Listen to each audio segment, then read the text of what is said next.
Hello, and welcome to Anime Audio Commentary. Today I'll be commenting on Episode 6 of Code Geass R2. If you'd like to watch along, then start watching now. So last we left off, we learned that Nunnally is alive and relatively well.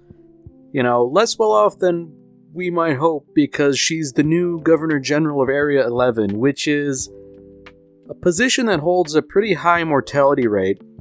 And oh, buddy, this is a bombshell for quite a few reasons, because this is basically Suzaku hoping to see if he can provoke a reaction out of Lelouch.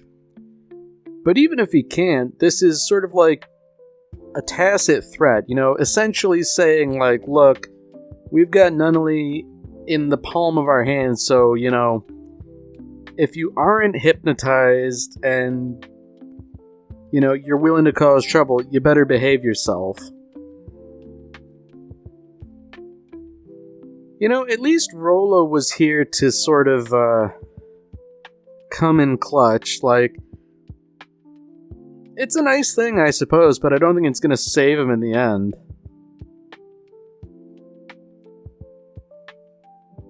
So, I guess it's good to know that Nunnally herself hasn't been Geassed, and that Lelouch was able to sort of get things off without a hitch here, but man, this is a very unfortunate position for everyone to be in, and I have no doubt Lelouch is going to exact vengeance brutally. And frankly, when you consider the circumstances of what this poor blind girl's being put through, man, I think heads are gonna roll, and rightly so. Man. Because, I wouldn't put it past the Britannian Empire to, put Nunnally out of her misery, so to speak, if they thought that would win them any favor or any advantage. But, Governor General, I really don't think Nunnally's up for such a task, that seems like it's a station beyond her. This is really only effectively a punishment. And even then, it's not like they really have a justification for punishing Nunnally. This is just, something so they can twist the knife at Lelouch. Man. So things are getting very interesting indeed, and if that weren't enough, Lloyd here is back. You should remember him as being the, maybe not the inventor, but the sort of chief engineer behind the Lancelot, so no doubt he's creating more weapons of war to combat Zero.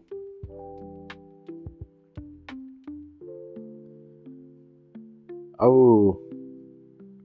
Yeah, that's unfortunate for Nunnally, having to realize that Suzaku is maybe not the person she remembered.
I was just sort of thinking while the opening was playing, and Like, even if Suzaku isn't exactly who Nunnally remembers, neither is Lelouch, really. But more to the point, when you just think of all the characters, everyone involved, like, Nunnally's really the only one who's unambiguously good. At least in regards to the main characters. You know, some of the students are, I would say, pretty unambiguously good as well, but Nunnally is deeply entrenched in all of this. But she's the only one I would really say is not some shade of gray. You know, some characters are worse than others, but I think, you know, you can't really pin anything on Nunnally. She's basically received the short end of the stick in every way possible. Man. So I guess now we're catching up with the Chinese Federation and their goings-on.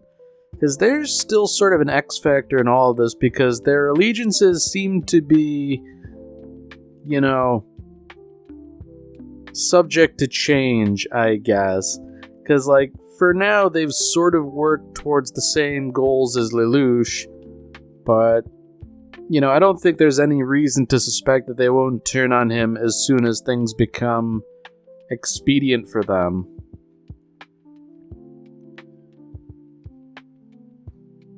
So at least Lelouch is unwilling to abandon Nunnally. That's good, but, you know, the question is, what can he do to keep her safe? Because as things stand, she's basically in the belly of the beast right now. And, you know, part of Lelouch's reasoning for becoming Zero and starting all this stuff was that he wanted partially revenge for Nunnally, but essentially to ensure that the world would be a good place for her to live in. And, man, things are messy. And I guess things are just getting that much messier. You know, that V2 character, it seems like this person is allied with the Emperor, so...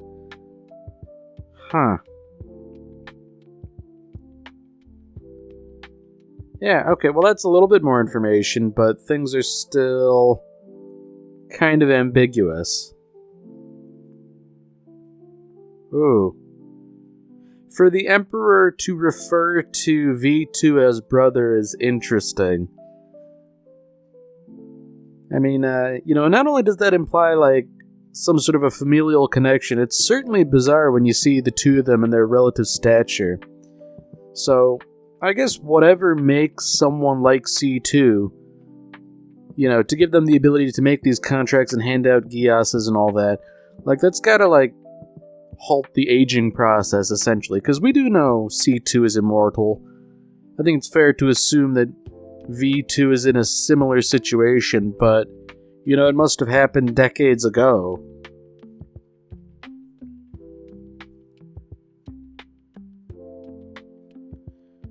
Ooh.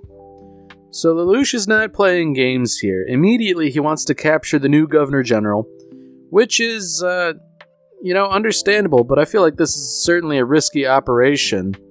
You know, capture the Governor General, do not hurt her under any circumstances, but, you know, that's easier said than done. I feel like you really have to catch the Britannian Empire on the back foot if you want to snatch up Nunnally and get away scot-free. So I feel like it is incredibly easy for someone like her to get caught up in the crossfire. Especially because not knowing that Zero is really Lelouch, you know, she would have no real reason to cooperate with him if he says, like, okay, yeah, you're coming with me, I'm taking you hostage. Of course, that's all, you know, for appearance's sake, mainly. You know, in truth, Lelouch is saving her, but... You know, the situation's a little too complicated to explain in a dire situation like this. And, you know, even if Lelouch were to just sort of drop all pretenses, start spilling everything, there's no real guarantee Nunnally would just buy it. Because, I mean, I guess,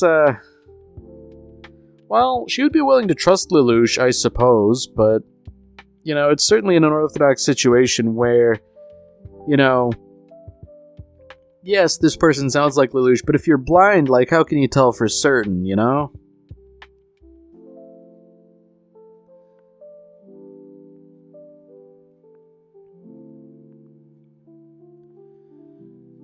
Man, that is still so grim, just to use a Geass and say, like, hey, commit not alive. And then they just do it. Like, I guess that's one way to get around the restriction of only being able to Geass a person once.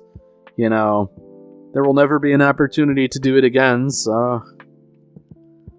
But even so, I feel like perhaps it would be a little bit more tactful to Geass someone and say, like, hey, you work for me now?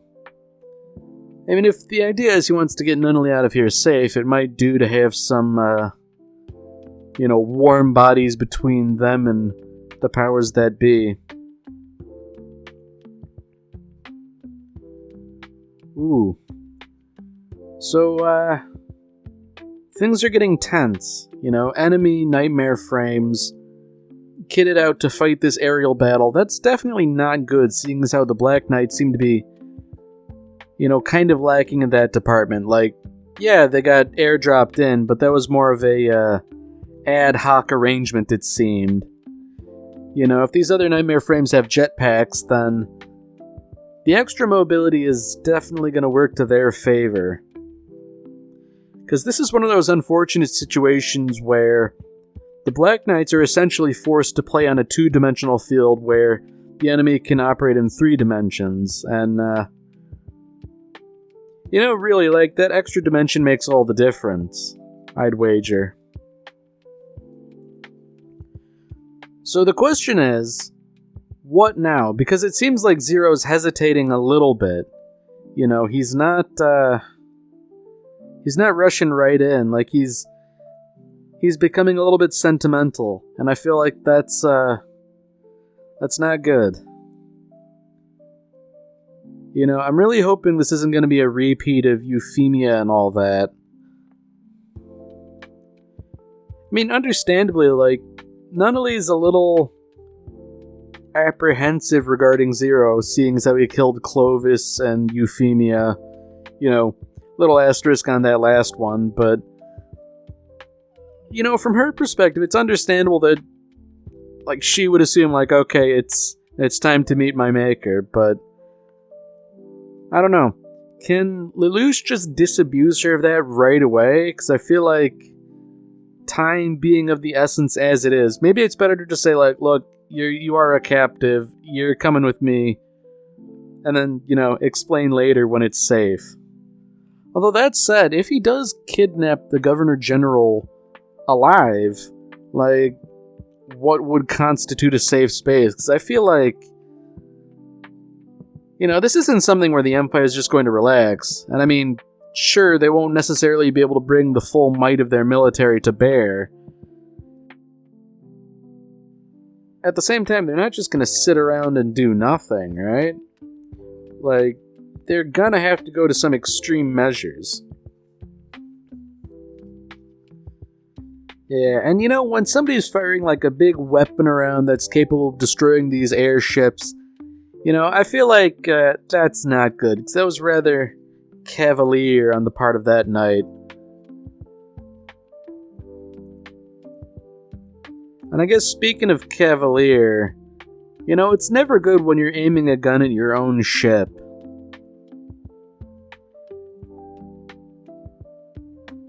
Yeah, this doesn't bode well for the Empire if their military officers are so intelligent as to fire upon their own ships here.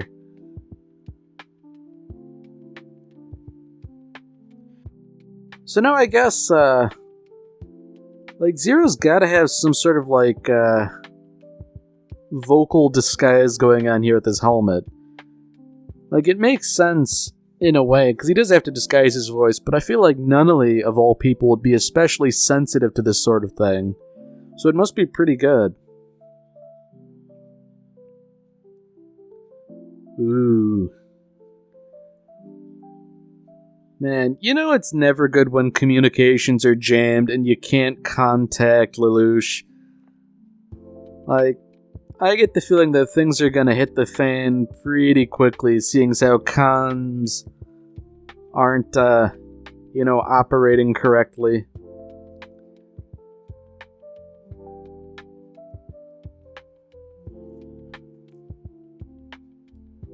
Okay. So, Nunnally's thinking for herself. She wants to, essentially restore the special administrated area and all that. So, dear. Nunnally has a good heart. That's probably the worst part of all this, because she really gets put through the ringer. And, Zero's obviously not feeling too great about Euphemia and what happened with that, because that was well and truly a debacle. But, there are parallels here. I'm really, really hoping that Nunnally doesn't get Euphemia'd, that would be a real shame. Man, I'm hoping if, even if everything goes to hell, Nunnally makes it out more or less okay. Because, she really does deserve it. I feel like at this point, a lot of the characters, they're not the worst, but some of them certainly deserve to get knocked down a peg or two.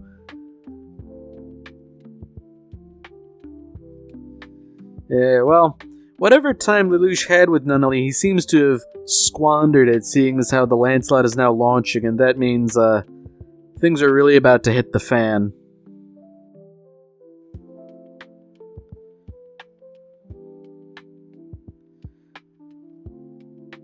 Okay, so Suzaku knows that Callan is in the Gurren Mark II.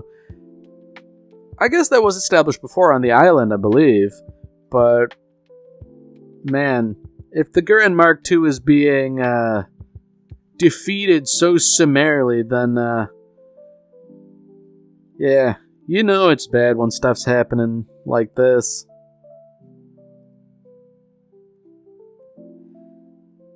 Man, I don't think the Black Knights have been routed necessarily, but man, things certainly aren't good. I wouldn't necessarily mark this up as a strategic failure on Lelouch's part, but wow. That's rather fortunate for Callan that, something's happening, she's not gonna go splat on the ocean.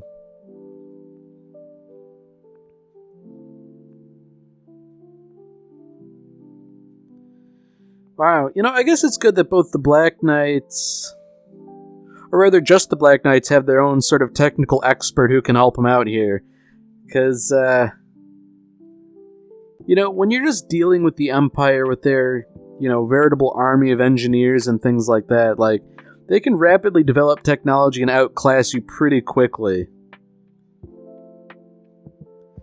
Now, Callan's back in action, but the question, I guess, is, what's she gonna do without the Gurren Mark II's main weapon? That being, the radiation weapon. It seems like they're trying to give her a little upgrade here, but sort of docking mid-air, that's a remarkable thing to do, and I guess it's nice that the coupling wasn't damaged in any way. It certainly is convenient that this upgrade happened when it did, but I certainly hope Callan is now a match for the Lancelot, if nothing else.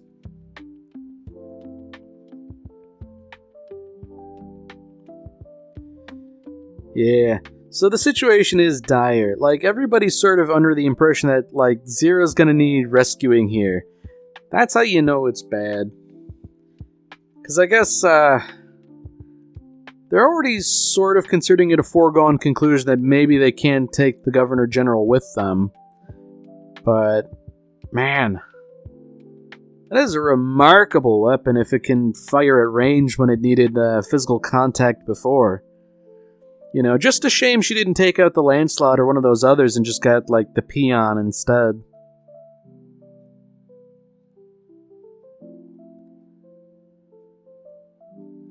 Wow. So it's certainly something that Callan is now keeping up with essentially 3 of these knights. It's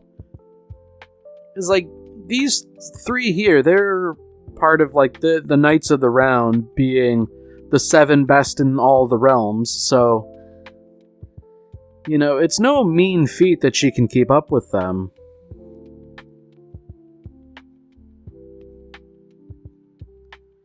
Well, that's interesting. She seems to have used the radiation merely to stun them, I guess. You know, not sure how that science bears out, but I'm sure being bathed in electromagnetic radiation doesn't do the machines any good. I don't know, maybe it works in the same principle as an EMP, but a bit more localized. So I guess the question is, can Callan just knock them all out and help Lelouch, and will Lelouch succeed in taking Nunnally with him? And man, so many questions. Because I guess there's the question of whether or not Lelouch is even going to take her anyways, because she's saying essentially like, look, I'll carry on Euphemia's will and reestablish the zone and all that. Like, they're essentially working at the same purpose, and the only thing that might undermine Lelouch is sort of tacitly revealing that he is in fact Zero, you know? Because, like, of course, Zero wants to establish that free zone, Lelouch wants to save Nunnally, but, man. And I guess this is sort of like Lelouch's one and only red line in that he doesn't want to do anything untoward towards Nunnally. Ah, boy. So that's deeply unfortunate for Lelouch that Suzaku was the one to essentially save her. Because, you know, he's sort of the cause of all these problems as it was. Man, you know, if Lelouch had, like, a good stable grasp on everything that was going on here, like, he's gonna be shaken up now. Probably not thinking rationally about things.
Alright, well that's it for this episode. If you've enjoyed it, then by all means, tune in for the next one. See you, Space Cowboy.